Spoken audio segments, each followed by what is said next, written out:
passion boils over into violence, the consequences are harrowing. Lives are shattered, trust is broken, and the soul of the beautiful game begins to bleed. The officials were threatened. They were insulted, threatened that they would beat them, as had happened in the one man so for something. And so the referees were I think they were intimidated. They were intimidated. That one, the referee doesn't want to also be beaten like what. So he was scared. And look at what happened. Now what happened to everybody saw it. Sure. People have been calling. They saw it live. Sure. Everybody was looking. What happened to that last goal that he didn't take? You see, these are some of the things that happen in Ghana football. If you were a coach, you really don't know whether you are going forward or you are going back. You prepare your team and you come forward and the referee robs you. And then they tell you they will beat you like Manasofo.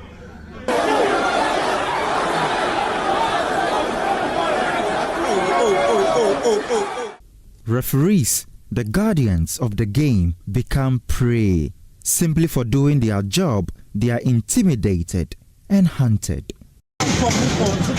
Watch out, coach. Watch out. Watch out. Teams are smuggled out under the cover of chaos. Fans are injured. Some left fighting for their lives. I was looking at somebody like this, and the person is saying, "Please help me." But your before you see, it's gone. For many, survival comes at a cost, a lifetime of trauma. Others never return the same.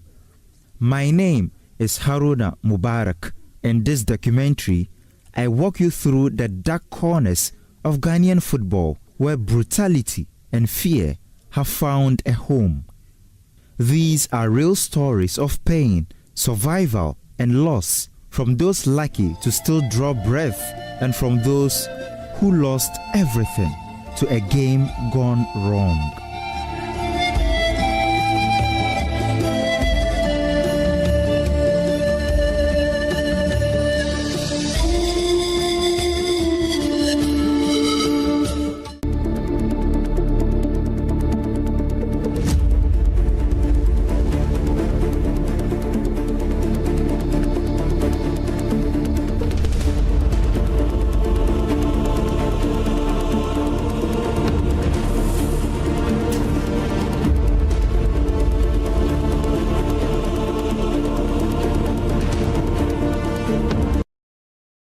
They call it the passion of the nation. In Ghana, football is more than just a sport.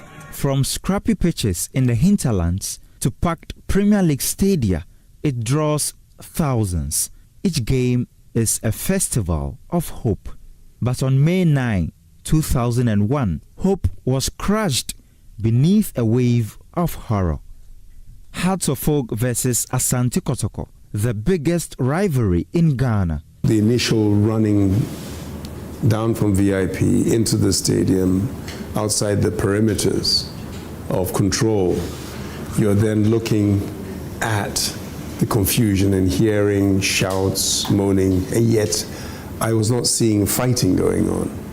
So then then you realize that the smell of tear gas in the air that has been fired by some members of the security forces. Running upstairs, and then there's a shock of people crying, sitting on the ground, the tear gas bringing water to everybody's eyes, and then you realize suddenly that the stairwell was choked, bodies intertwined and completely and utterly choked. So I left there and ran downstairs to see what was coming at the other end and realized the gate was locked. So people trying to leave could not leave. People trying to escape from the tear gas were getting trapped. You see. And so I ran back up again shouting for people to help. The stairwell was such that there's a gap between the stairwell and the wall, and bodies, some had fallen down to the ground. Many of those who passed died of asphyxiation. They could not breathe. So I started grabbing bodies and asking people to help me, and carried bodies up the stairs, down the stairways, down, and there were pickups there. The security forces had run away. There was no police. There was nothing. I couldn't even breathe as I carried. Somebody said you carried about 30 bodies. I don't know. But seeing people in tears, one or two people just saying, "Chairman, please, we're not dead," because they were motionless by the time we were carrying them and putting them on our shoulder and then running across and then running down, putting them down, coming back up, and then getting some people to stop crying, shouting at them like, "Come on, pull yourself together, come and help." And then more people got to help. It was an absolutely terrible day.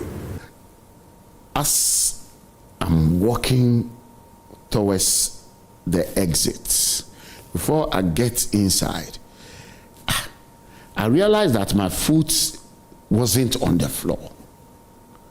It was on human beings. Brother, before I realized I was in the middle. I can't go back. I can't go out. All that you can hear, "Oh, me woo, na mutu, me woo, na mutu," and that's it. Me woo, na mutu, and that's it. I was looking at somebody like this, and the person is saying, "Please help me. But you me woo, before you see, it's gone." It wasn't easy. It wasn't easy, my brother. A lot of people passed. It was a lot of pressure. No air.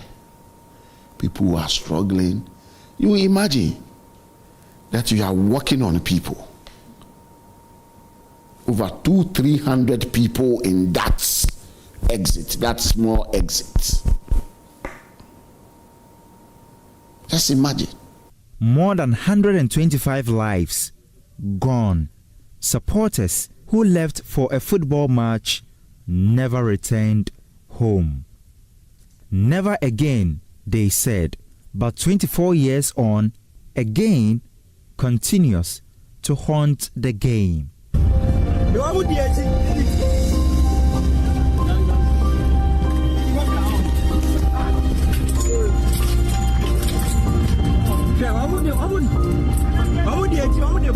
Hooliganism has survived every warning.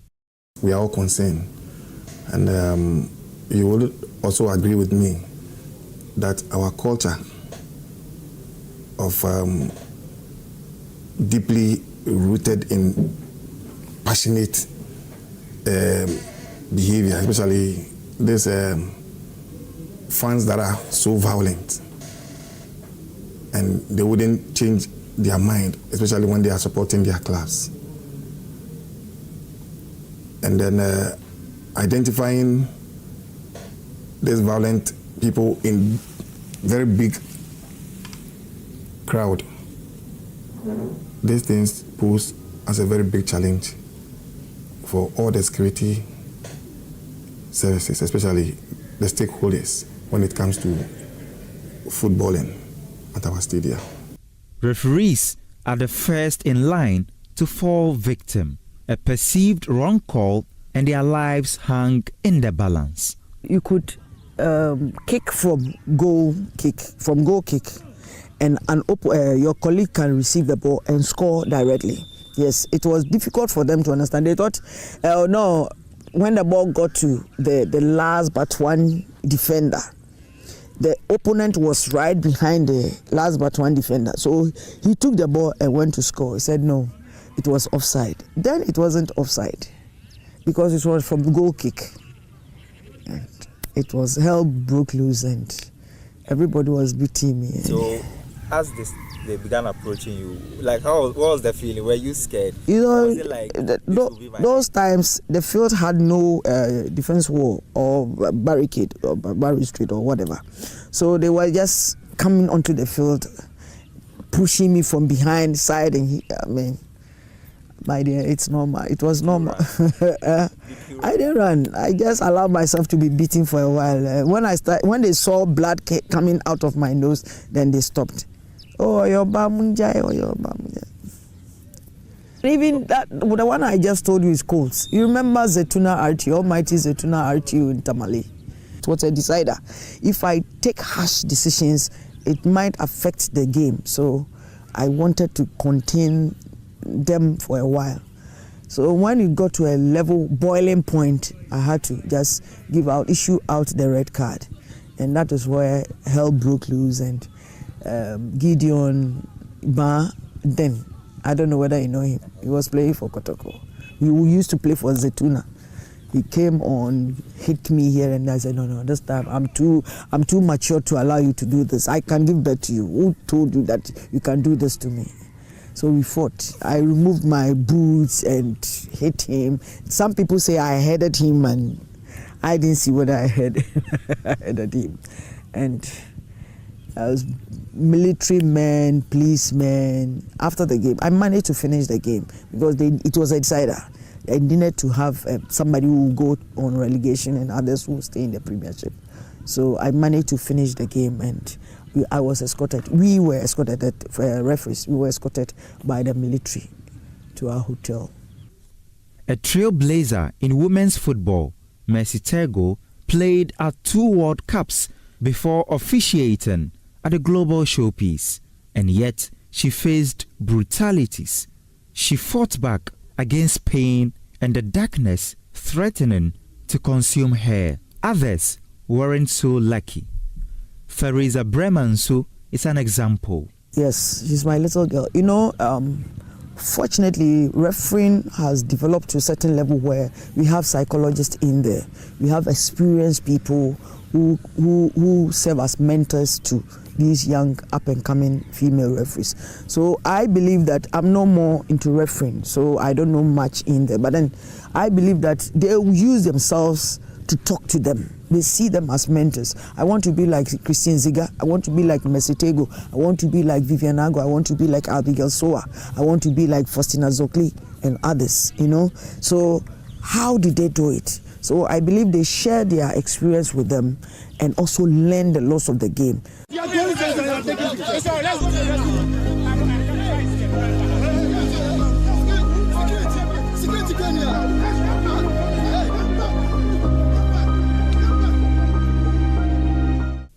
Players, the heartbeat of the sport, are not spared. Their only crime was wearing the badge of their club with pride. On February 7, 2021, Abubakar Nawaz was living his dream, playing for Tamale-based side Real Tamale United. In a Division 1 league match against Nswatreman in Nswatre, he encountered the darkest moment of his career. We were going to our dressing room, and there was this lady. I think there is this one particular lady, the recent incident, they mentioned her name. She was standing at the exit where we will pass. So our captain was coming to enter, and he pushed him back. So then he went ahead to even slap our captain. So our captain was also trying to retaliate. Then the whole incident started. They started stoning us from all angles. You will run and pass here, a stone is coming. Run and pass here, a stone is coming. So I was just there, and one boy shouted, "Adebayo." When I just turned, a stone came and hit my head. And that... Which part of your head? I think it was here. So it was very unfortunate because the stone was heavy, and God really saved me because that stone that hit me, and I think I was injured. I was bleeding. All my dress was full of blood, like everything. Even the inner I was wearing was also with blood. Nawas was once the pride of Tamale. Nicknamed Adebayo, he had a future, until that march in Nswatre changed everything. The assault broke not just his body, but his dreams. If myself, I don't say I regret. People who know me very well, they see me, and even my secondary school headmaster, one day he saw me and was shocked that why am I still in Ghana? He felt like by now I should have been in Europe playing for a big club because the qualities I was displaying. And most people in Tamale too, when they see me and ask me, have you stopped playing football? And I say, yes, what they shit. You could have been one of the people that would travel and come and will also be enjoying wearing your jerseys. But to me, yes, I also regret deeply because I know how football is, what benefit football have given to so many guys. Patronage is down. There are footballers who have quit the game because of these attacks and flashbacks that they've had. Majority of them don't want to play here because you can easily be beaten. There are referees who have quit. Some of them have quit and traveled out of the country because they started as referees, but being beaten around is clearly putting your life at risk, and it has affected the game in so many facets. And then came the darkest day yet. February 2, 2025, Nswatreman FC versus Asante Kotoko, a match that should have been remembered for football, but was not. Nswatreman won 1-0, but the victory was marred by chaos. Tensions boiled over on the pitch and in the stands, and in the end, a Kotoko supporter was stabbed to death.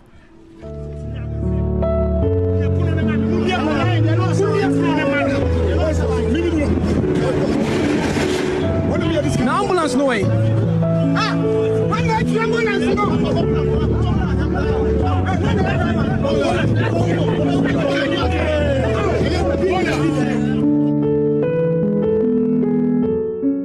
Ever wonder how it feels to lose a husband?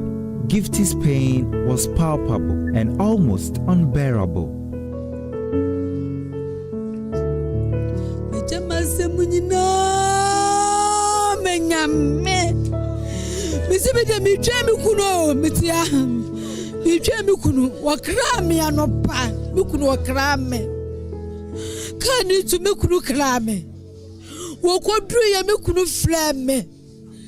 Wakache mi so hema misi yes wakache mi se mani ulem misi mu be ulem mate 3 o'clock mi kuno wona menti se mi kuno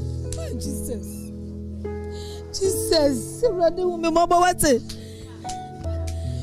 ready hu me mabo ijo nya kopo hu me mabo ebeneze nya mi se hu me mabo me de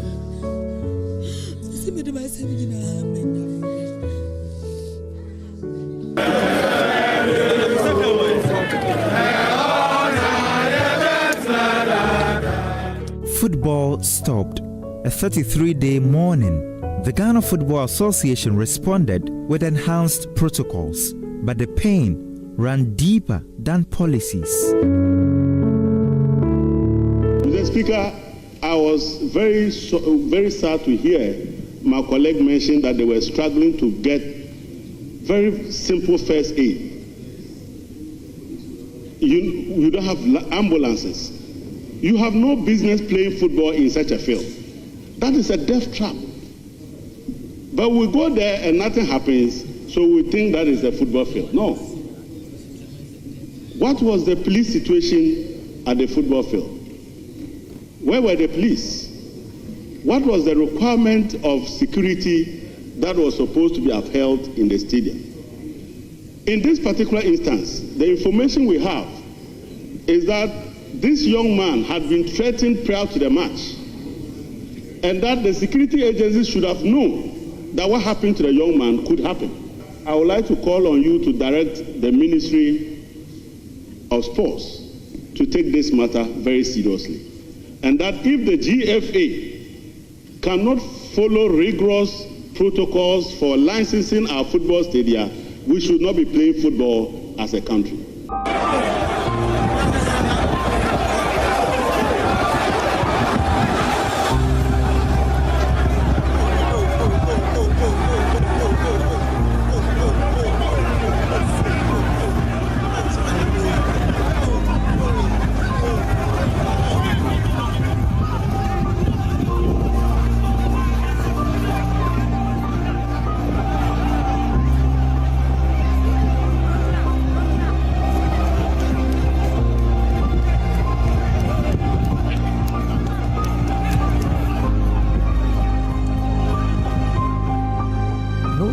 Want to come to a bloody product.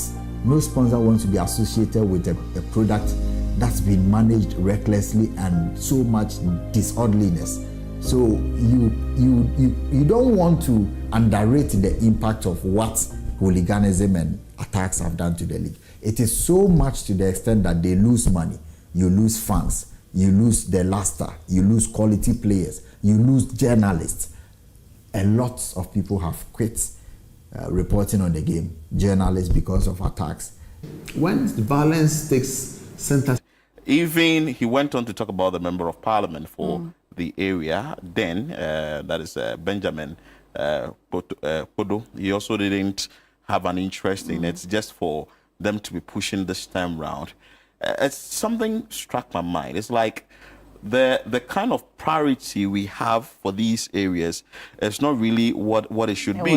By the way, we will talk about these things here, hoping that the authorities will listen and they will try and do the needful, because we can't waste the talent we have in this country, like what Jifa has stated. But for now, though, let's cross over to the conference center and bring you what is happening there now as the launch of the 24-hour economy.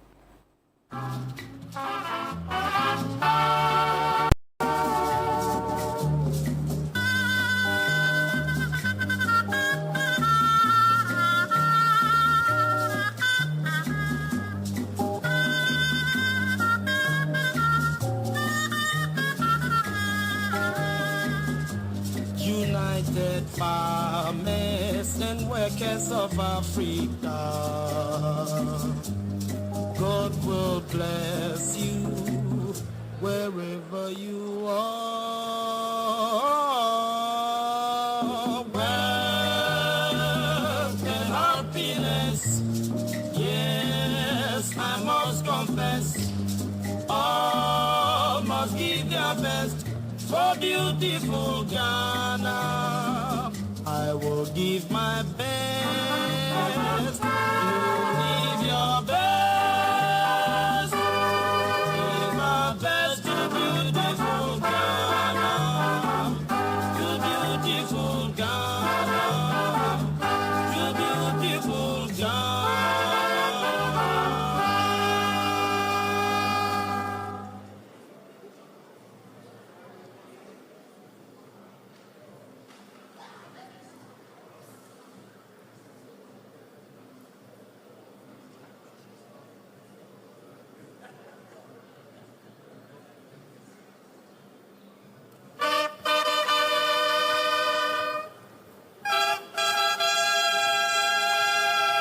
Work and happiness. I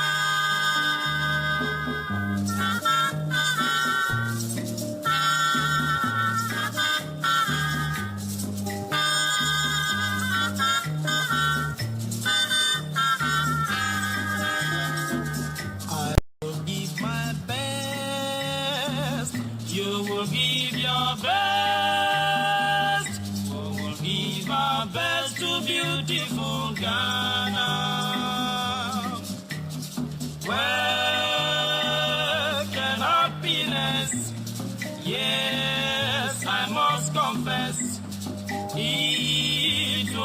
success for beautiful Ghana.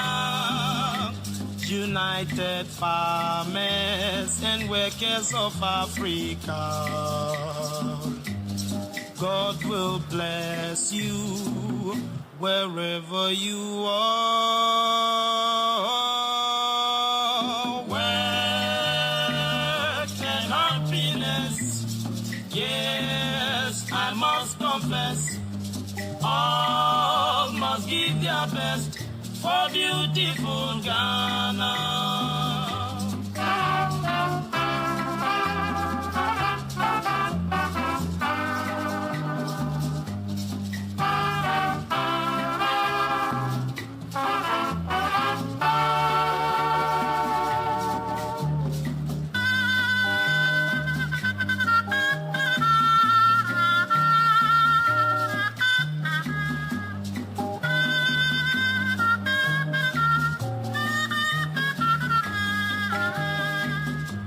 United farmers and workers of Africa,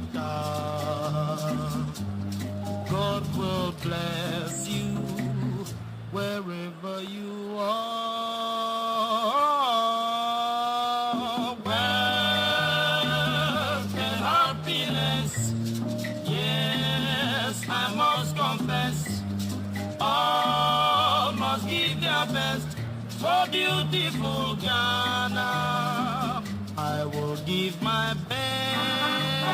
You give your best. Give my best to beautiful Ghana. To beautiful Ghana. To beautiful Ghana.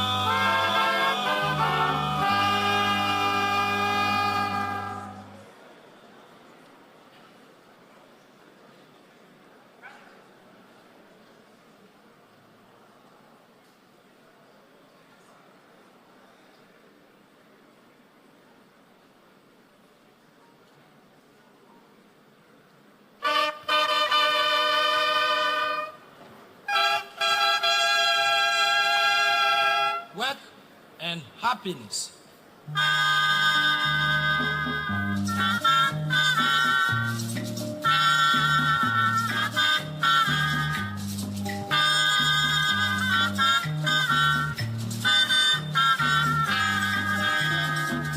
I will give my best. You will give your best.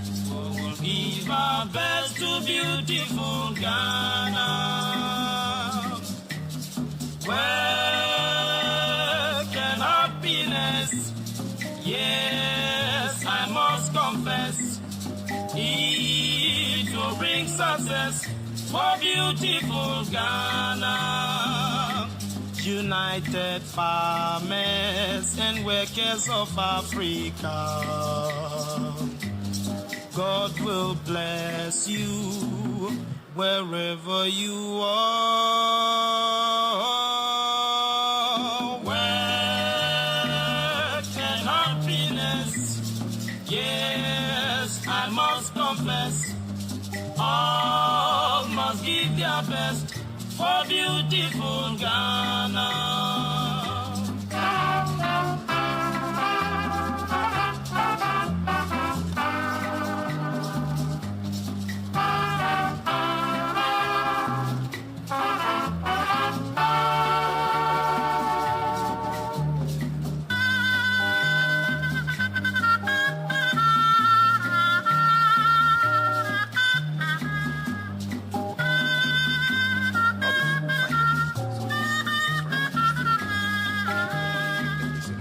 United farmers and workers of Africa, God will bless you wherever you are. Can we kindly clear the area? Thank you. Yes, I must confess, all must give their best for beautiful Ghana. Ladies and gentlemen, kindly rise as we welcome His Excellency, the President of the Republic, His Excellency John Dramani Mahama.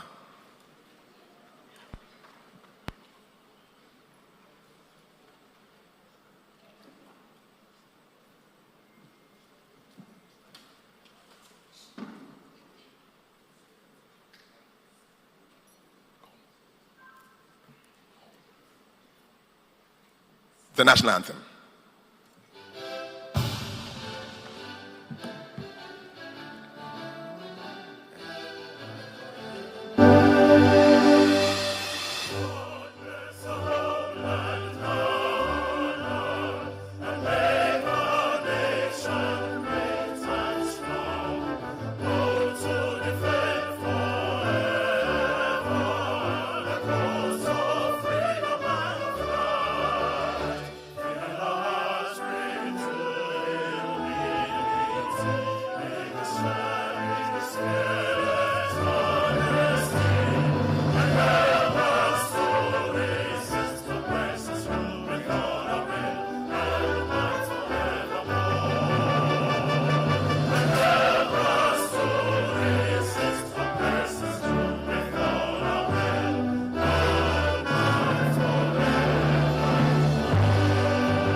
Thank you, Harmonious Chorale. Kindly take your seats, ladies and gentlemen.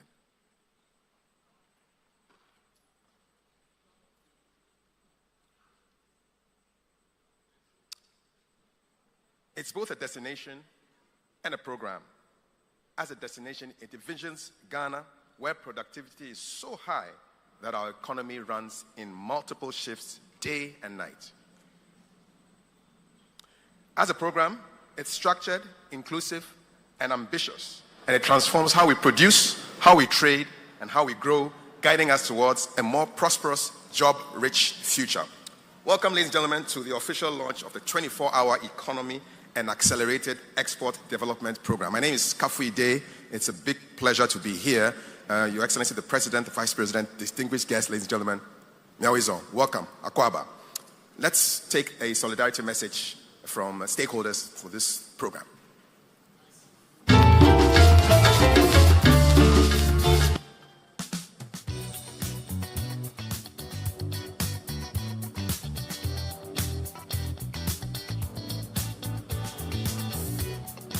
As you know, MEDA has been involved in multi-sectorial, multi-ministerial projects in the past. In 2006, we did the MCC1 with Millennium Challenge, and in 2016, we did MCC2 with Millennium Challenge, which was an energy projects.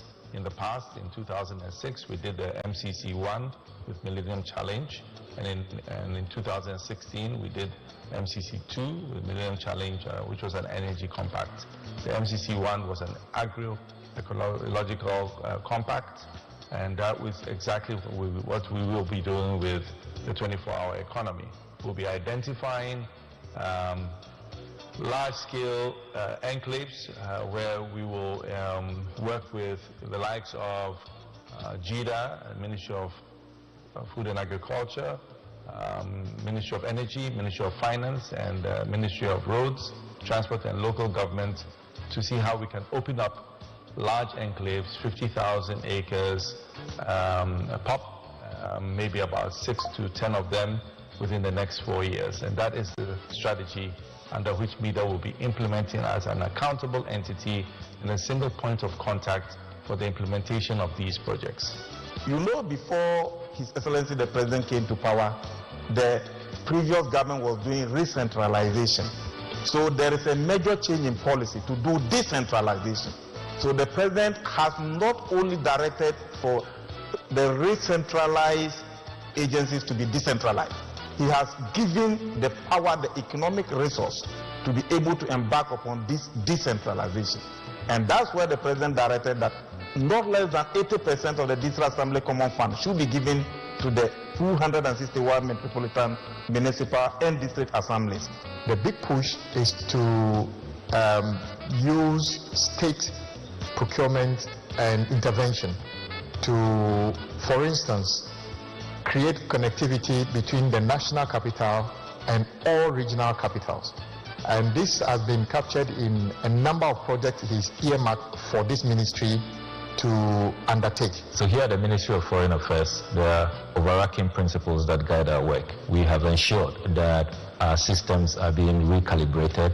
We are formulating new policies, ensuring that the 24-hour economy policy has relevance, has meaning, and it is being rolled out in a way that benefits the Ghanaian people. And the president has also directed we should decentralize the property rate collections of the MMDs.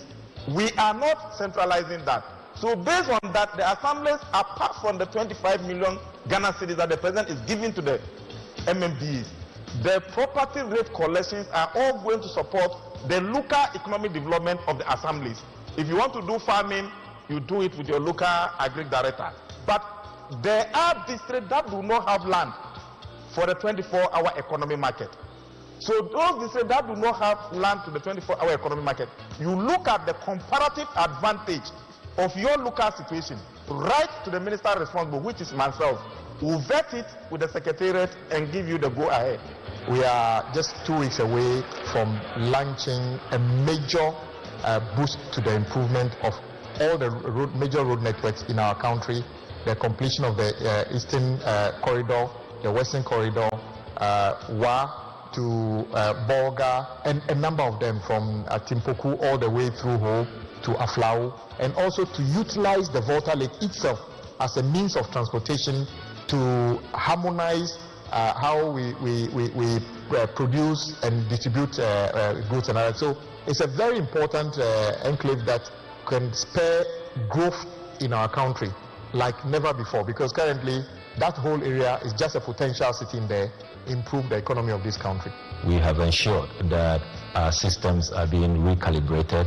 We are formulating new policies, ensuring that the 24-hour economy policy has relevance, has meaning, and it is being rolled out in a way that benefits the Ghanaian people. We're seeking to ramp up FDI and to make sure that at the end of the day, the president's objectives under the 24-hour economic policy are achieved.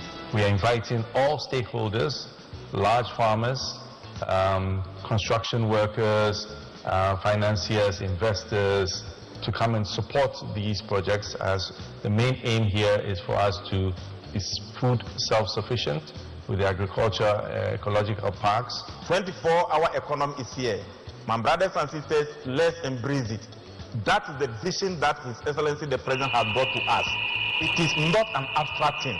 It is something that is concrete. It's going to be observable, visible, and something that you can lay your hands on. It is something that is doable, something that is achievable.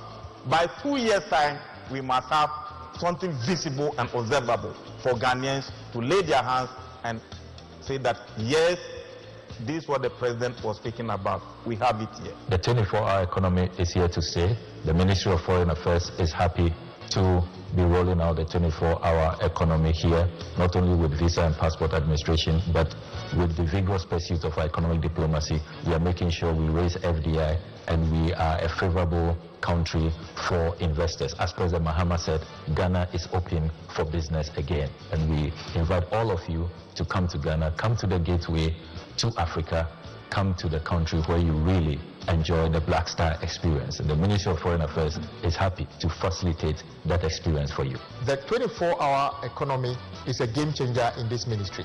Under the 24-hour economy, the president directs that all those projects that will be captioned 24-hour led projects should be done in 2 years. The only way we can do that is to make sure that we work day and night. And in that process, we are going to be able to work with more skilled and unskilled labor. This is a game changer. This is something that we've never seen before. So you will see the delivery of a much more infrastructure within the shortest possible time, simply because of the 24-hour economy policy that the president is rolling out across all sectors, including the Ministry of Roads and Highways. All right. Big round of applause. Solidarity messages from the ministers and appointees. And after the next video rolls, you'll be hearing this jingle all around, online, on radio, on television. This is the 24-hour jingle.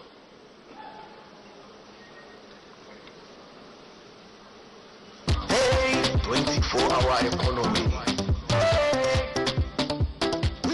Jerry, redeem style. 24-hour economy, yeah. Our destination. 24-hour economy, yeah. Our destination. Our destination. No Chiwa Shere destination. No Chiwa Shere our destination. Bibia made in Ghana. Accepting the vision because it's a destination. Become a farmer and also manufacturer. Build with your hands and minds for the future. I'm an onion, young crab, you pay ending use of Ghana.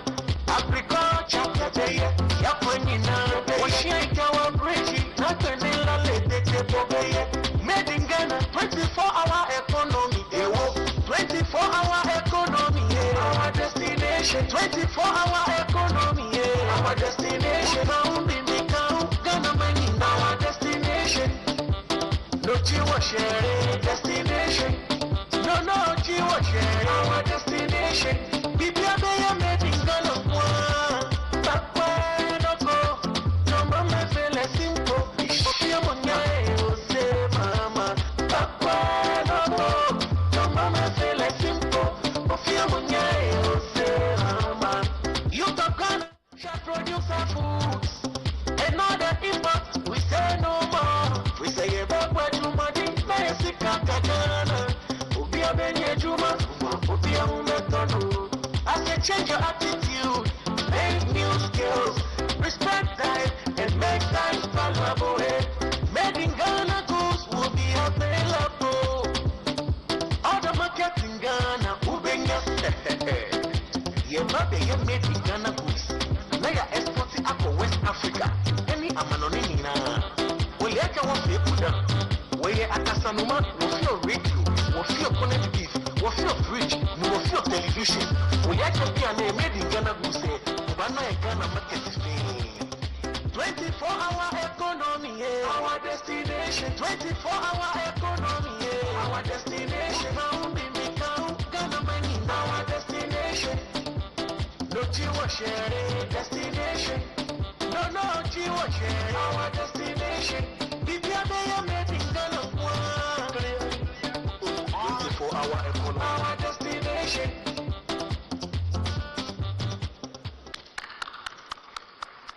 Very catchy. Mr. President, Madam Vice President, distinguished guests, and ladies and gentlemen, we're going to do some work right now, but mine will be a lot and yours will be very little. When I say Ghana is always open for business, you respond 24 hours. Ghana is always open for business. Clap for yourselves. We have a second solidarity message. This is from ministers and other partners. 10 minutes. Enjoy.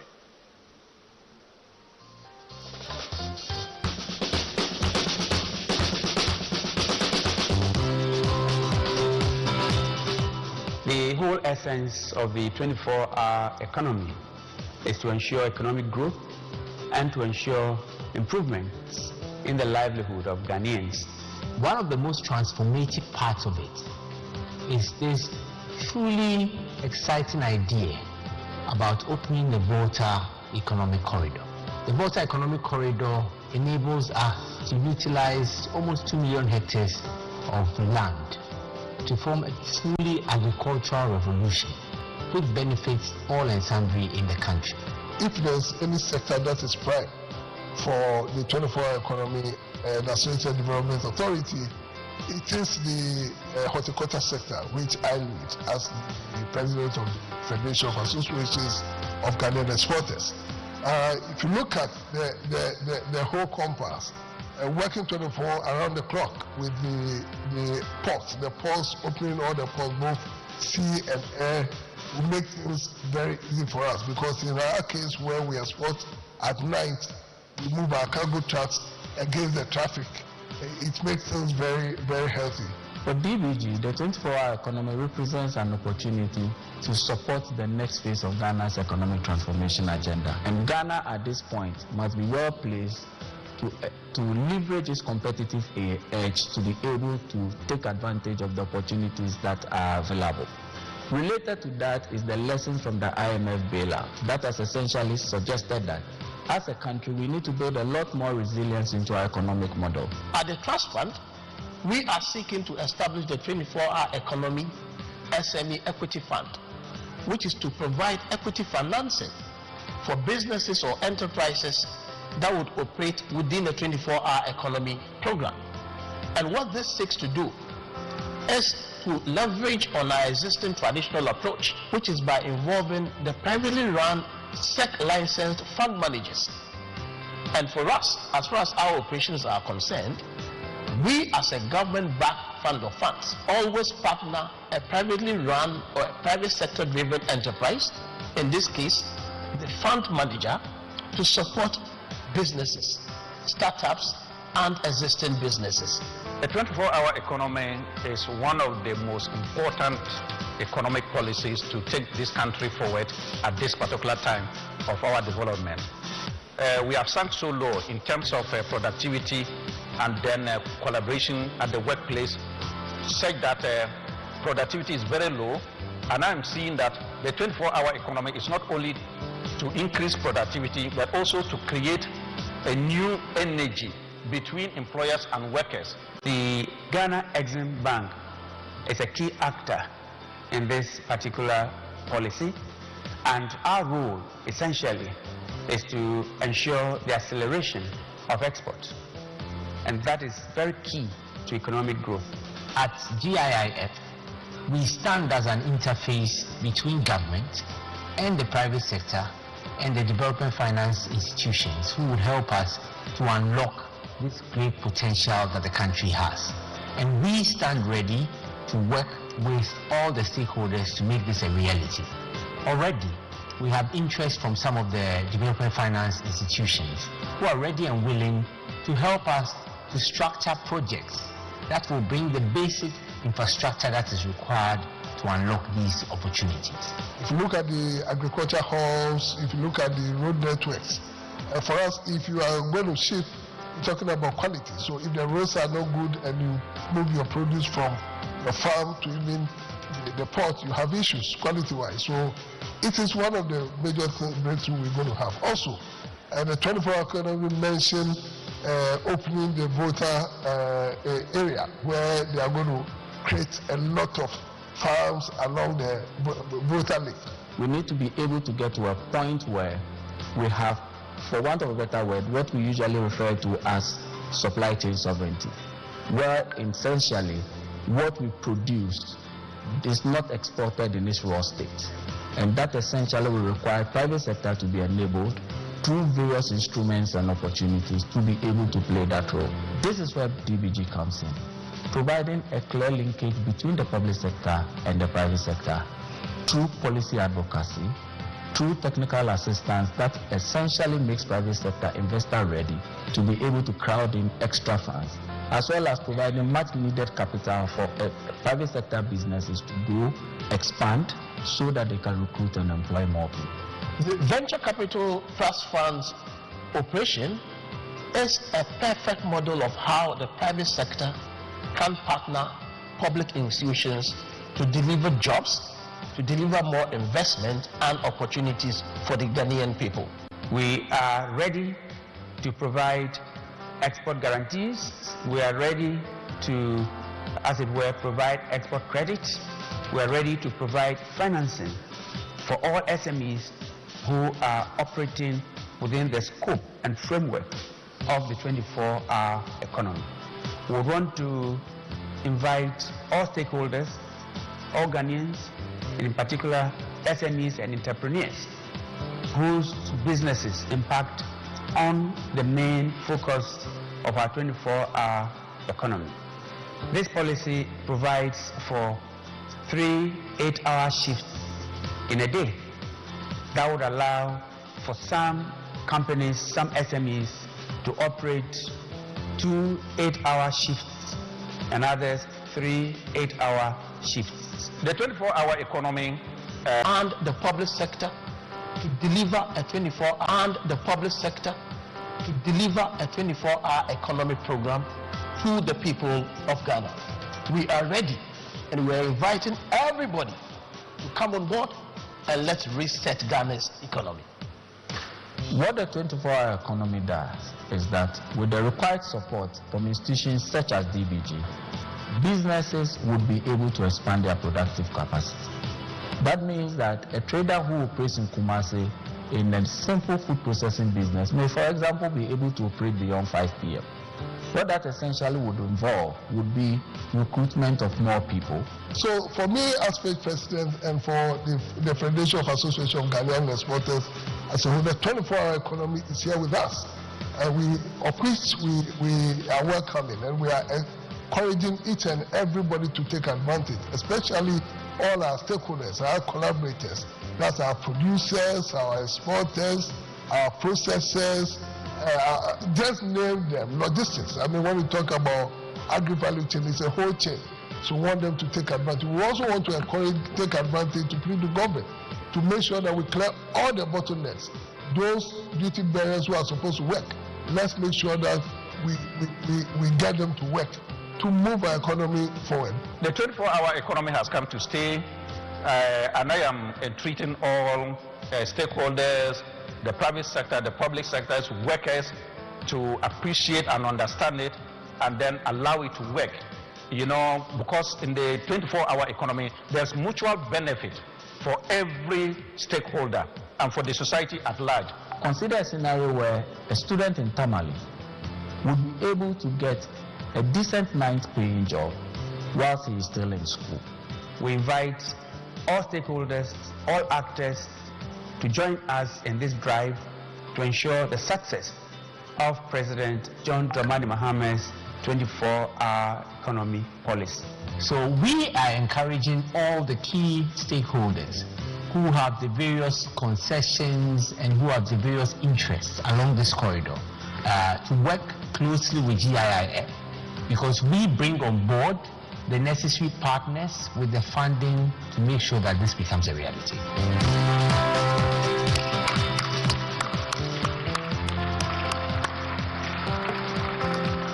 I don't know about you, but I had fun identifying the people in the video who are also here in the room, which is great. Next on the bill is an address from the person who advises the president on the 24-hour economy and accelerated export development program. Let's welcome Mr. Guzi Tano, presidential advisor.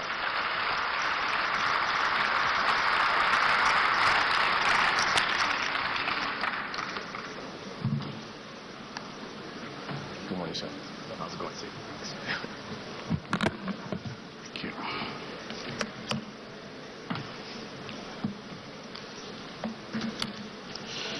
Your Excellency, President John Dramani Mahama, Your Excellency Vice President Professor Nana Jane Opoku-Agyeman, Right Honorable Alban Babin, Speaker of Parliament, the Chief of Staff, Mr. Julius Deborah, Excellencies, members of the Diplomatic Corps, senior presidential staffers, honorable ministers, honorable members of Parliament, revered traditional leaders, valued investors, distinguished commanders of our security forces, our youth, distinguished guests, ladies and gentlemen.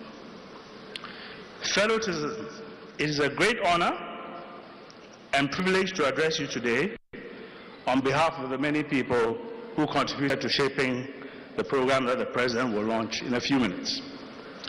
My remarks today will cover 3 key points: an overview of the program's format, a look ahead at our implementation plans and our facilitation of that implementation, and words of gratitude to those who have helped bring us to this point. Ladies and gentlemen, several 24-hour plus programs and documents have been in circulation for a while, in print and online. Let me briefly explain belatedly the format we used in developing the program. The program is available in a full version, an executive summary, and 8 sub-program books, each of which is self-contained but part of the whole. For example, if your primary interest is infrastructure, you can read just the Connect 24 sub-program. This will provide you with our complete infrastructure program and sufficient material to contextualize it as part of a broader program. We will soon produce abridged versions popular summaries, and animations to help communicate program ideas and aspirations more widely. We hope you enjoy reading it and will share your reflections with us. We are also in touch with the Bureau of Ghana Languages so that we can disseminate the content of this program as simply, as effectively to all our people everywhere, every hour. Ladies and gentlemen, we are now in implementation mode. We have divided the program into around 50 separate commercial, institutional, and social projects. We are writing concept notes for the first 20 of these projects. These concept notes have so far been our primary tools for engaging with institutional stakeholders, including local and foreign entrepreneurs, financiers, donors, contractors, CSOs, MDAs, MMDAs, community leaders, youth leaders, and others. They will be available on our website for interested persons to engage. We are pursuing several other targets in parallel. Firstly, on an ongoing basis, we have begun to the work of aligning our project with our current and planned government initiatives to minimize overlaps and increase synergy. For example, we have worked closely with the Minister of Agribusiness, Trade and Industry, Madam, to ensure that our respective textiles and garments programs complement rather than compete with each other. This effort culminated in an industry roundtable on June 9th, where stakeholders discussed the direction of textiles and garments policy and identified locations for future textiles and garment parks. The parks will not only be in Accra or in Tema, they'll be distributed across the country so that we can industrialize every aspect of the country where it's required and deemed bankable. Similarly, we are in the process of structuring and negotiating the concession regimes for the Volta Lake Economic Corridor with Ghana Infrastructure Investment Fund, VRA, and the Ministry for Energy and the Green Transition. Secondly, we have presented our 24-hour plus incentives package along with its impact assessment report to the Ministry of Finance for final review and adoption. Our proposals to the Finance Minister aim to simplify incentives and eliminate unnecessary bureaucratic discretion, thereby discouraging arbitrariness and facilitating the automation of processes. Thirdly, we are conducting feasibility studies on commercial projects, aiming to have priority projects investment ready by year's end. Indeed, we have learned that some priority projects already have bankable feasibility studies that only need updating.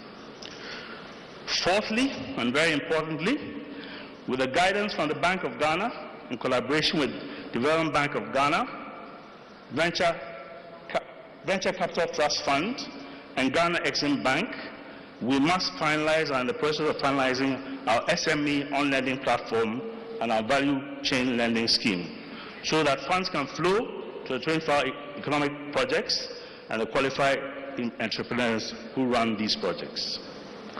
Fifthly, ladies and gentlemen, we are activating the mobilization component of the program. Aspire 24 and Go 24 may appear 7th and 8th on our list of sub-programs, but they are not afterthoughts. Everything is integrated. Aspire 24, mindset change, digital fluency, Go 24 will ignite a spirit of self-organization and civic responsibility among Ghanaians at the community level where we live, work, school, worship, and play. Communities must be empowered to address local challenges, and ultimately we need to build a truly participatory democracy that functions effectively at the national, district, and sub-district levels. Finally, ladies and gentlemen, we will soon become a statutory authority. The appropriate legislation is being finalized for onward transmission to Parliament. So, ladies and gentlemen, we have made a significant leap towards our goal. We are very, very, very early in the long journey that the President has described. The road may be long, but we are ready, able to walk it. We hope to walk this road with all of your support. Now, ladies and gentlemen, I would like to thank those who have helped us to get to this far.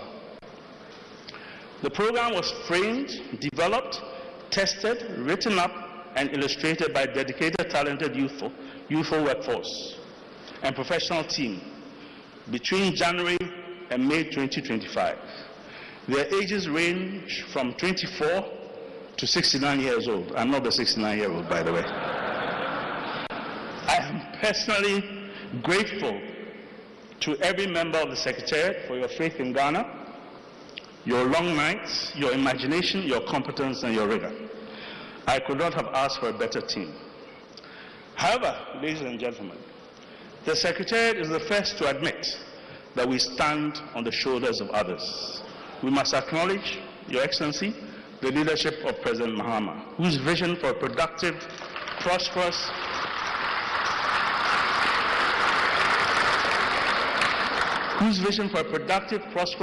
integrated, innovative, and equitable society has driven the development of the program.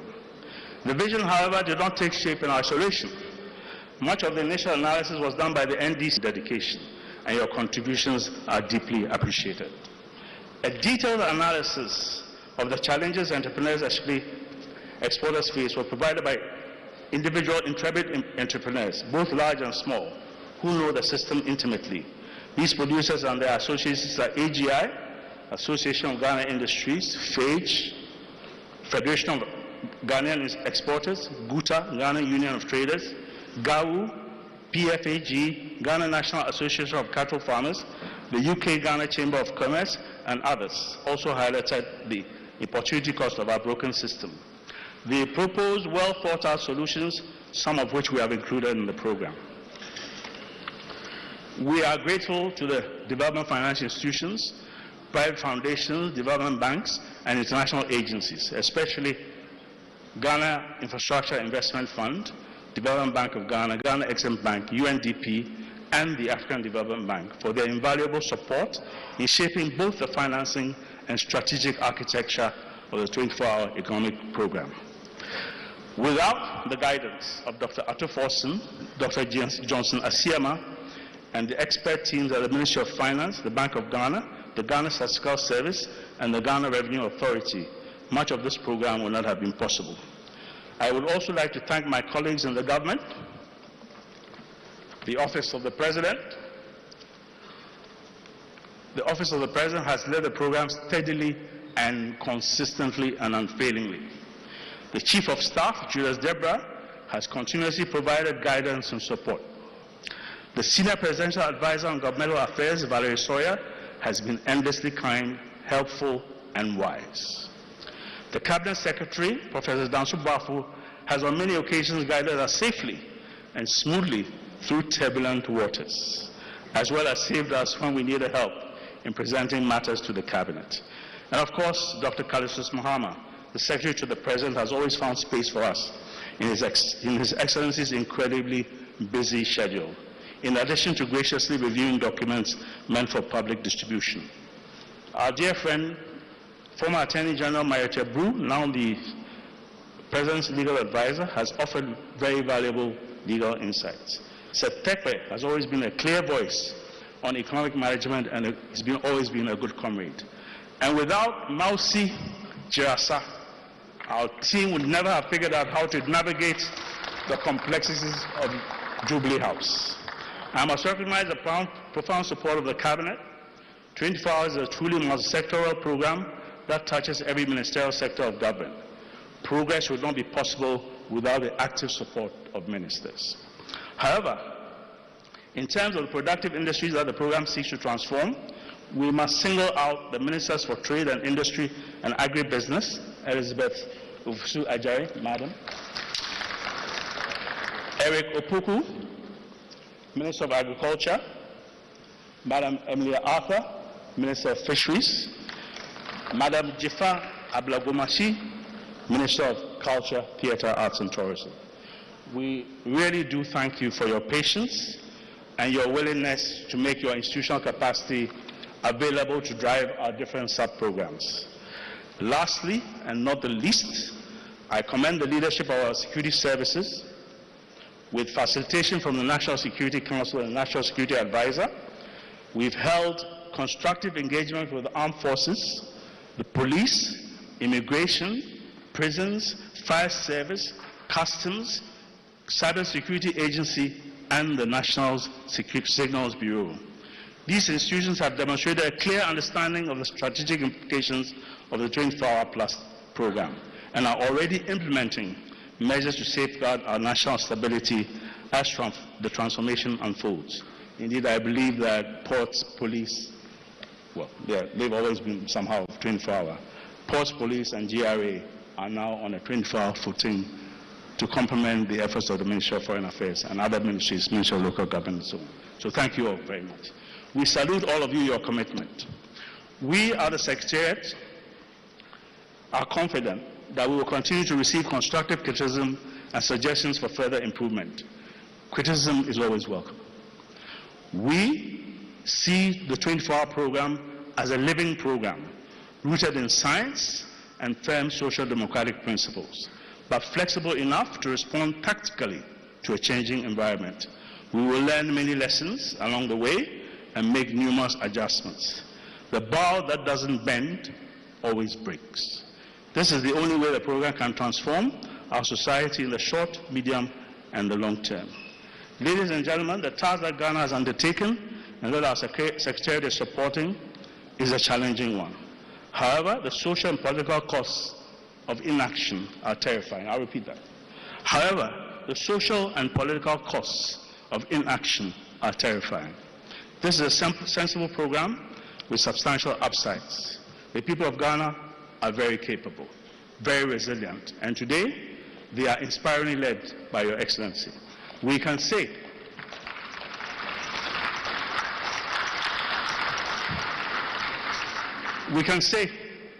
without a doubt that our President is a true champion of responsible entrepreneurship in national transformation. Ladies and gentlemen, we as a country, we as a people have what it takes, and with your support we will succeed. Thank you, sir.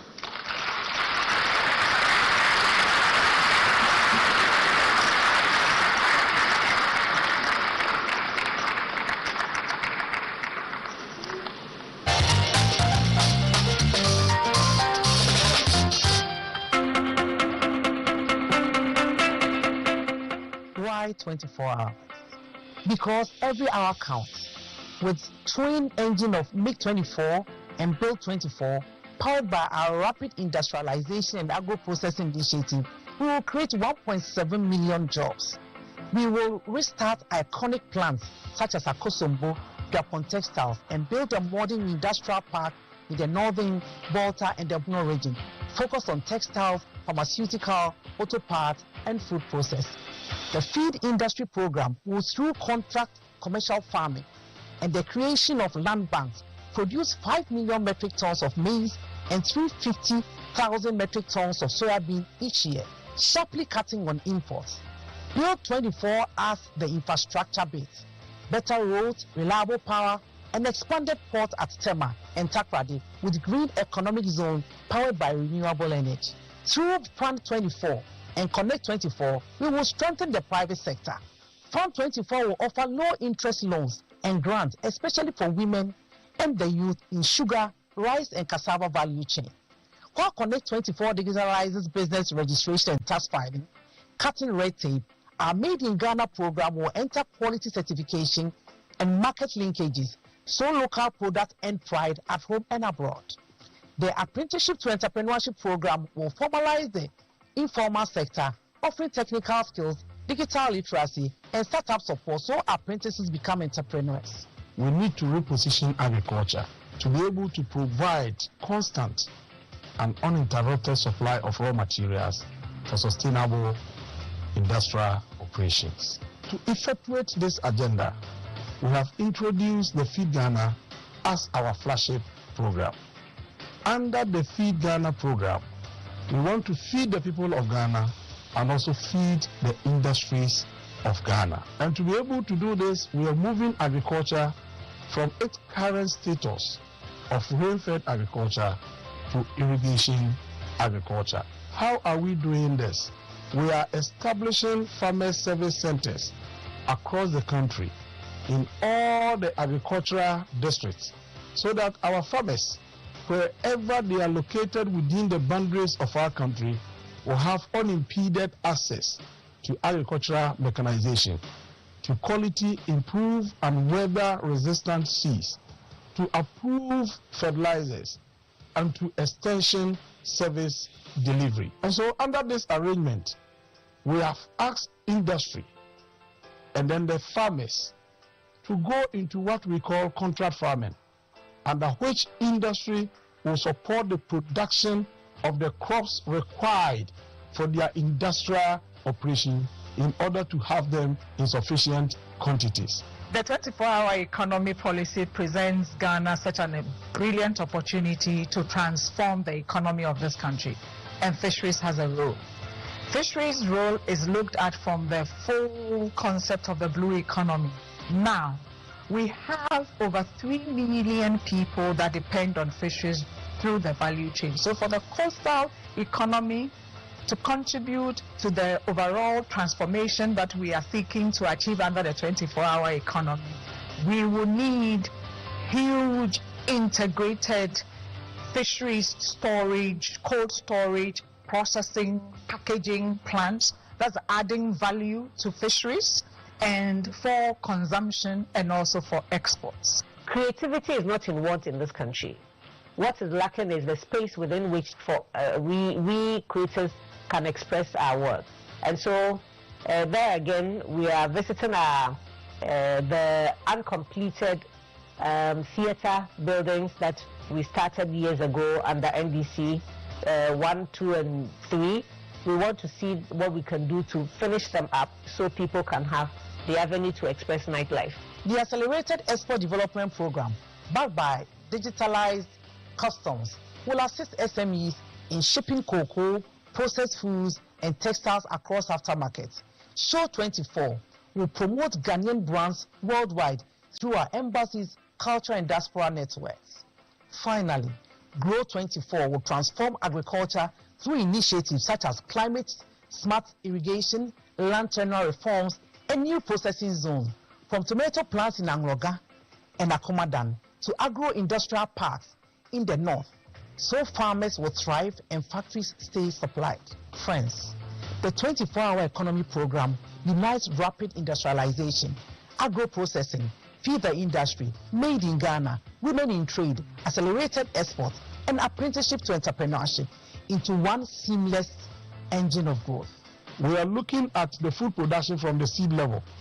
And so we have had the Food and Agriculture Organization of the United Nations supporting the Ministry of Food and Agriculture to rehabilitate the Kumasi Soil Laboratory to international status, and it will be the first of its kind in the sub-region, so that we can do what we call soil testing. As part of measures to increase production, the 24-hour economy vision invites all stakeholders, that all Ghanaians, to be on board. We invite our farmers to play their role, our industry players to actively participate, those in the entire value chain, even storage, the national buffer stock with the capacity to buy the food and then store against emergencies. The 24-hour economy is here to stay. It holds the key to giving us a big space within which we can function and develop our country. With these documents, which we are about to enroll, I know that you'll find your space in it. And if you've already conceptualized what you want to do in your sector, come and have a discussion with us at the Ministry of Tourism, Culture and Creative Arts, and we will make it happen with you. Aquaculture is the deal breaker. Aquaculture is the real deal. So through the 24-hour economy and logistical hubs that we are talking about, we will have from hatcheries to the real aquaculture infrastructure to processing. I've had people come to me say they want to set up plants here to process catfish, for example, canned catfish, for example. But we should be able to have systems in place that are producing enough for our own internal consumption and also to export. Navigating the 24-hour blue economy signals commitment to environmental stewardship and economic growth.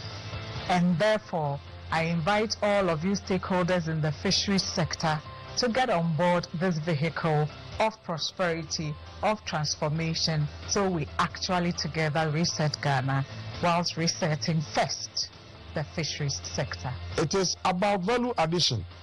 It is about job creation. It is about reduction in imports. It is about localizing and domesticating everything that is consumed in this country. And that is the way to generate the hope and to meet the aspirations of our people. My ministry cannot deliver this transformation alone. We call on the private sector, which we lead, and investors to partner with us in the public-private partnership, joint ventures, and co-financing to build factories, develop agro-processing zones, and scale our programs. Join us, make the extra shift, invest in our path, buy Ghanaian. That way, together, we'll make Ghana a global economic powerhouse that shines 24/7.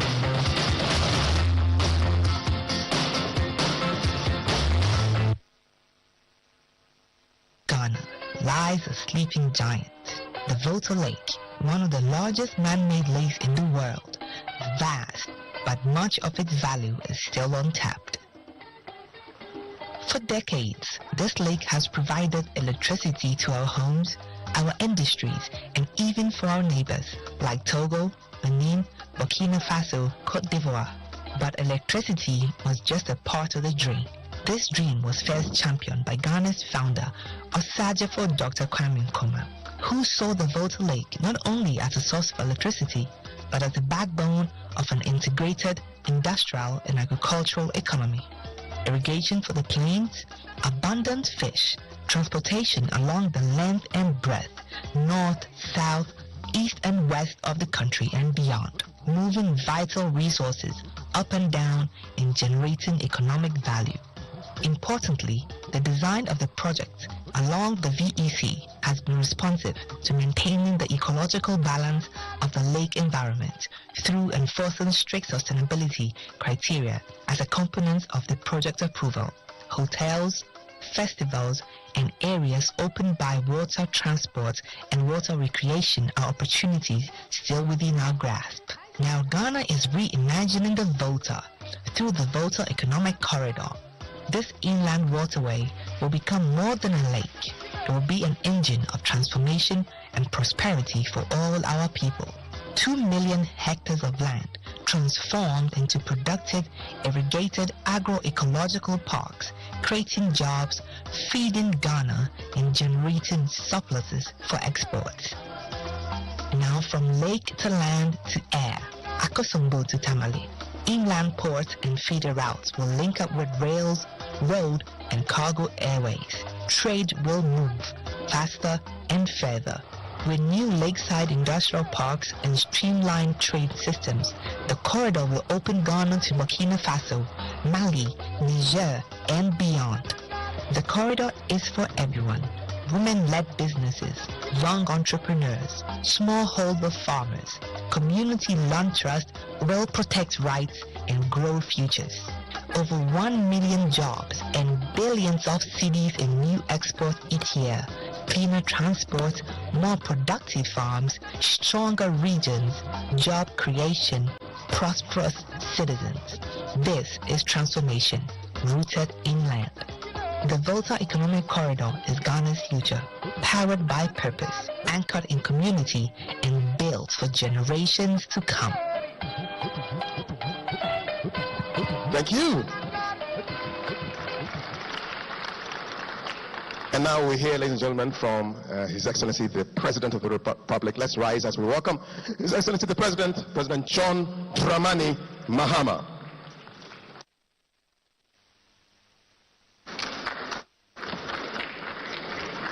Thank you, thank you.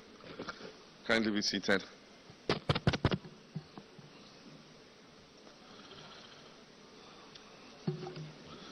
Thank you very much. Your Excellency, Professor Jane Nana Opoku-Agyeman, Vice President of the Republic of Ghana, members of the Council of State,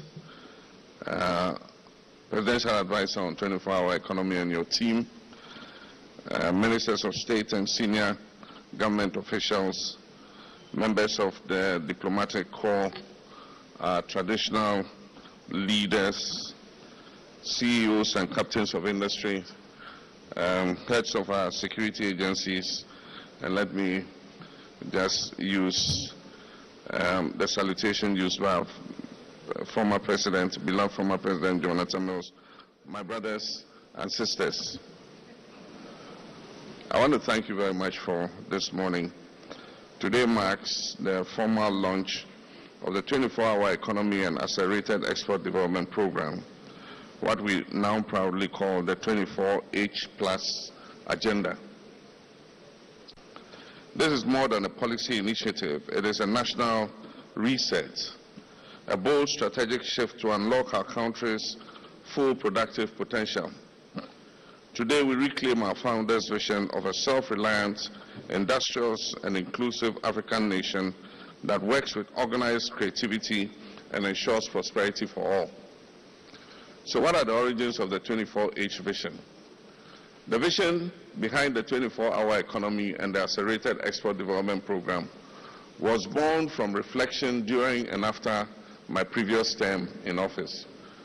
Between 2016 and 2020, it became increasingly clear that Ghana, like many African countries, is trapped in a model of unequal exchange. We export raw materials and we import refined finished products. We ship cocoa, gold, timber, and oil abroad, only to repurchase them as chocolates, jewelry, furniture, and fuel at a far greater cost. This model does not serve our people. It has never served our people. It generates foreign jobs, it fuels foreign economies, and funds foreign healthcare and education systems. While our youth remain unemployed, our industries stagnate and our imports balloon. We had laid the essential foundation then for energy infrastructure, for roads, for ICT systems and human capital investment. But we knew that we needed to go further. And that meant we needed an integrated, bold, and coherent approach that dismantled the silos of past policies. The 24-hour plus program is that collective answer. And so we've moved from slogan to strategy today. In 2020 and again in 2024, thank you. In 2020 and again in 2024, the idea of a 24-hour economy captured national attention. It became a slogan of hope, a symbol that change was necessary and that it was possible. Our task now is that change was necessary and that it was possible. Our task now is implementation. This launch is not the end, but it is the beginning of a massive national mobilization.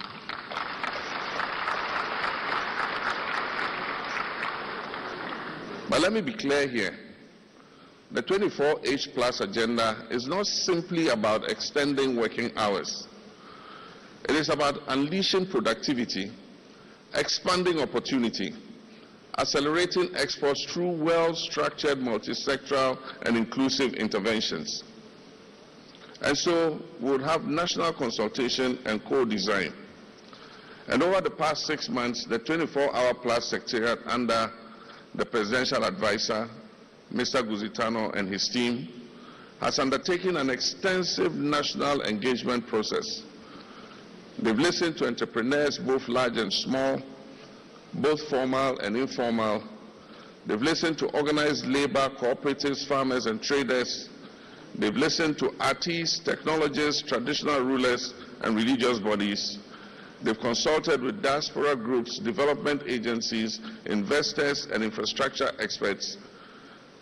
They've talked to youth and women's organizations, scientists, and educational institutions.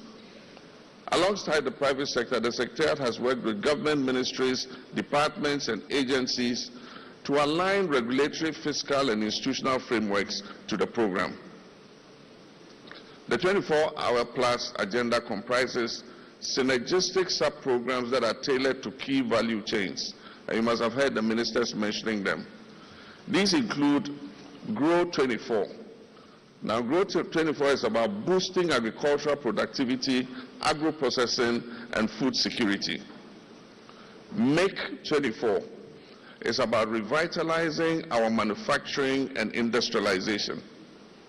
Build 24 is about accelerating infrastructure, construction, housing, and public works. Show 24 is about harnessing Ghana's rich creative, cultural, and tourism assets. And Connect 24 is about fixing our logistic chains, transport, warehousing, ports, energy, and digital infrastructure. And Fund 24 is about unlocking innovative financing through credit guarantee schemes, blended finance, and venture capital. Aspire 24 is about building the skills of our people, our values, our ethics, and digital capacity for competitiveness. And Go 24 is about mobilizing all sectors, religious, security, academic, and civic, for national productivity and pride. This structure ensures depth and focus. We're not attempting to fix everything everywhere all at once. We're targeting high-impact, job-rich, and export-oriented sectors with strong forward and backward linkages. And now, so what is the famous Volta Economic Corridor we're talking about? That is our flagship anchor. While the 24-hour plus program is national in scope, our flagship intervention is the Volta Economic Corridor, a transformational effort to unlock the economic and environmental potential of the Volta Lake and its surrounding lands. Ladies and gentlemen, our first president, Dr. Kwame Nkrumah, envisioned the Volta project at Akosombo not only as a source of power to power Ghana's industrial sector. He also saw it as an integrated project that will provide agribusiness, it will provide lands for agriculture, irrigation. Unfortunately, that aspect of his vision has been lost. Today, we're recreating Kwame Nkrumah's dream.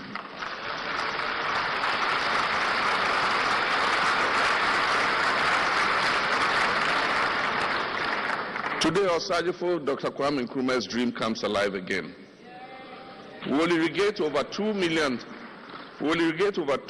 hectares of land for intensive agriculture under Grow 24. We will establish agro-industrial parks for textiles, pharmaceuticals, and food processing under Make 24. We will develop tourism clusters along the lake under Show 24. We will turn the lake into a central transport corridor that connects the north to the south and the east to the west under Connect 24. And so, ladies and gentlemen, imagine a future where fresh fruits and vegetables from Tamale are air freighted daily to Europe and other destinations. Imagine aquaculture along the lake, the Volta Lake, that sustains jobs and provides nutrition, and ports on the Volta Lake that reduce our transportation costs by up to 80%. This is how we unlock the full value of inland Ghana and reconnect with our Sahelian neighbors. The finance and implementation institutional frameworks for 24-hour plus. The private sector will lead the 24-hour plus program. Government will facilitate and not dominate.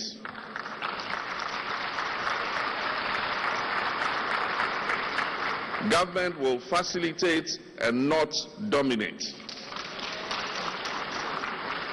Any government funding in 24-hour plus will be catalytic, serving as seed funding for the 24-hour plus authority and supporting bulk infrastructure.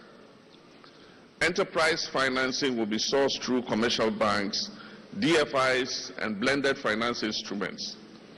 Fund 24 will address access to capital, collateral constraints, and the short-term nature of most of our banking finance. Credit guarantee schemes will support risk sharing without breaching our fiscal covenants with our multilateral institutions. And as announced, the Secretariat will evolve into an autonomous 24-hour plus authority that reports directly to the President.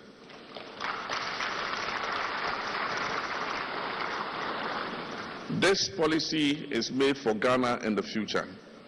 And so when I say report directly to the President, I don't mean only this President. It will report to the next President and the next President and the next President.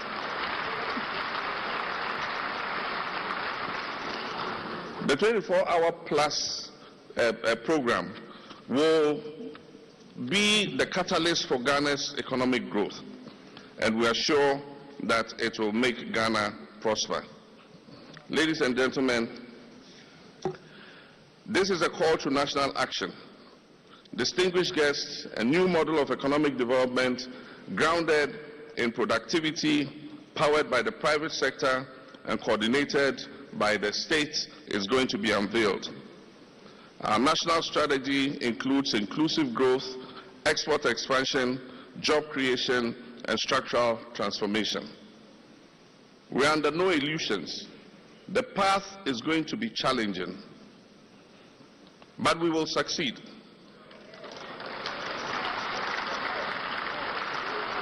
The path will be challenging, but we will succeed. And we will succeed with discipline, coordination, and shared purpose.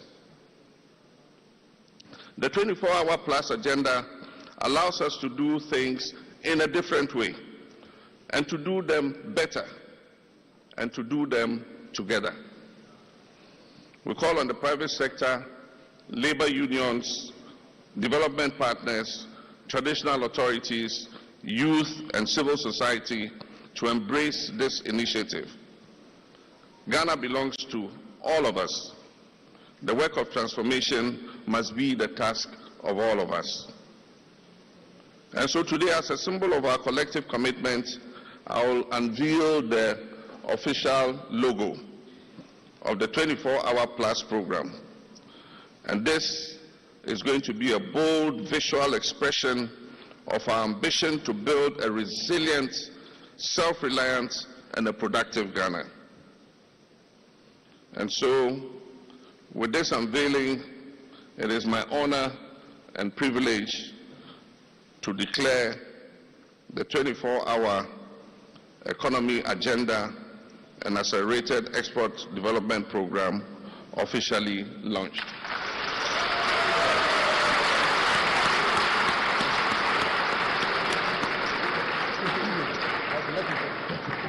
Let us rise to this task with unity, courage, and resolve.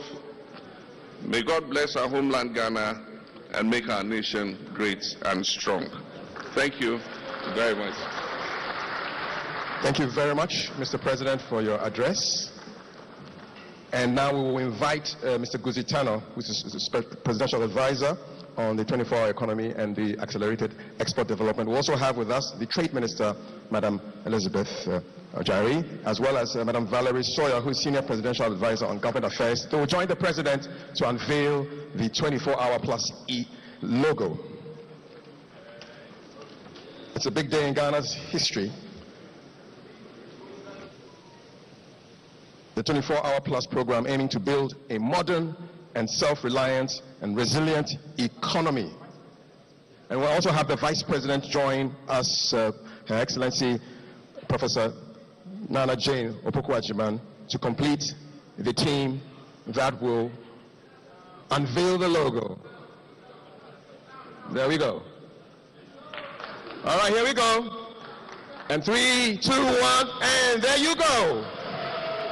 And that's our 24-hour logo launched today on the 2nd of July, 2025, to the glory of God.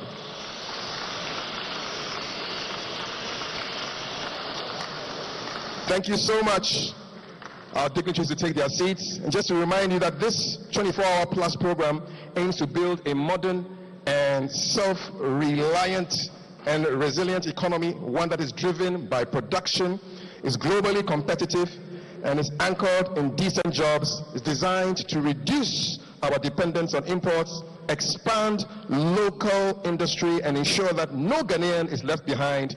Beyond optimizing the use of all our resources, it's about building an economy that works better, fairer, and smarter for everyone, every hour of the day. Once again, thank you so much, Mr. President. Asan Kushunga, thank you so much for your address.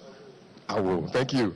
We will now hear some music from Harmonious Chorale, and their music is a call to us to awaken to the possibilities of the 24-hour economy. It's titled Niem Gom, and Harmonious Chorale will give us that beautiful music as we meditate on what has just occurred and what is to come in the future. Harmonious Chorale, take it away. Thank you.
Thank you very much, Harmonious Choral Empire. And in case you're wondering what they were singing about, they were singing Tabani.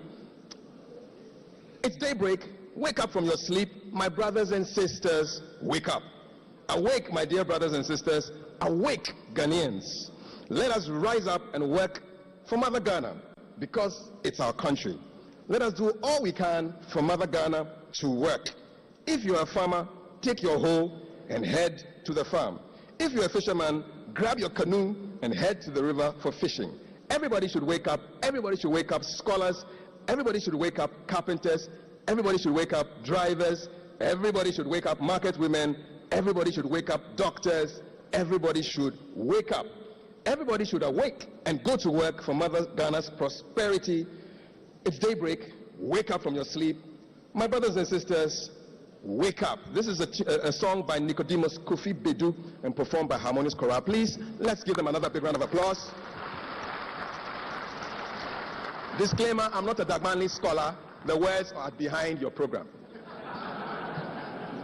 We'll take our photos now, and I'd like to invite Mr. President, Madam Vice President, Mr. Guzitano, and our Madam Trade Minister, and every single person who appeared in the video to come up on the stage and join Mr. President and the team for a big group photo. So if you saw yourself or heard yourself in the video, please, you are part of this big group photo. Mr. President, Madam Vice President, Trade Minister, Mr. Guzitano, Madam Sawyer, and all who appeared in the photo right here. This is your place. That's your spot. Thank you. Our photographers will arrange it nicely. Ghana lies a sleeping giant, the Volta Lake.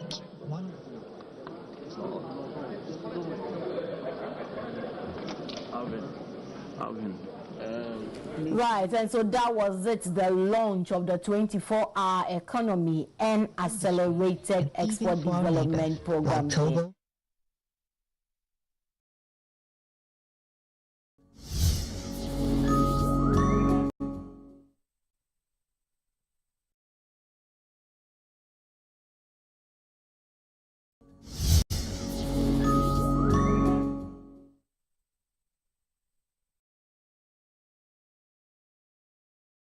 Official launch of government's 24-hour economy policy has just ended. His Excellency, the President, John Dramani Mahama, officially unveiling that logo to represent the coming into effect of the 24-hour economy policy. The program was held at the foyer of the Accra International Conference Center. Our cameras were there, and we brought you that live coverage of the official launch. So effective today, July 2, 2025, the 24-hour economy is in session. I am Nana Tufo Boateng. This is Channel 1 Television. Stay with us. We have a lot more coming your way.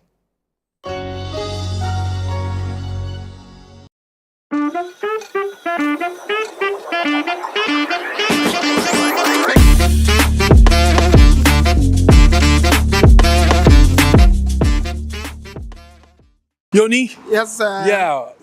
Today we are in Omotesando. Omotesando. And I'm going to take you around Omotesando. Okay. I'm going to introduce Omotesando to you. All right. If we say Omotesando, you know, Omotesando is a city or a town for fashion. Okay. Hairdressing. Okay. Food. Good. Food, yes. Food. Food, I like the and food also some Japanese, typical Japanese way of life? Way of life and items. Oh, okay. So I'm going to take you to a hashi shop. Okay. We're going to go eat shabu shabu. Okay. And then we're going to go visit all the fashionable shops that is in Omotesando. All right. Are you ready? I'm ready. You ready? Very ready. Very ready. Let's go. Let's go. Get some food. What do you want? Food. What do you want to eat? I wish I would get African food, but if not, I'll try any of those Japanese food. Shabu shabu. Yes.